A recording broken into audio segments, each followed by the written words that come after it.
The স্টেটম্যানের এক মন্তব্য প্রতিবেদনে বলা হয়েছে, বাংলাদেশের লড়াকু দুই বেগমের 5 দশকের রাজনৈতিক প্রতিদ্বন্দ্বিতার অবসান ঘটেছে, যার এক প্রান্তে রয়েছে ভারতের প্রতি আনুগত্যের রাজনৈতিক মূল্য।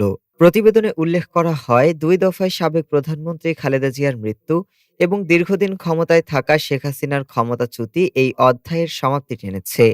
সাংবাদিক মাহেন্দ্র ভেদ লিখেছেন, ভারতের সঙ্গে ঘনিষ্ঠ সম্পর্ক শেখ হাসিনার জন্য রাজনৈতিক বোঝায় পরিণত হয়েছিল, যার মূল্য তাকে দিতে হয়েছে ক্ষমতা হারিয়ে। বিপরীতে খালেদা জিয়ার ক্ষেত্রে এমন কোনো বাধ্যবাধকতা ছিল না। প্রতিবেদনে আরও বলা হয়, খালেদা জিয়ার মৃত্যু বিএনপির নেতৃত্বে তারেক রহমানের পথ তুলনামূলকভাবে পরিষ্কার করেছে এবং আসন্ন নির্বাচনে দলটি সহানুভূতি ফ্যাক্টরের সুবিধা পেতে পারে।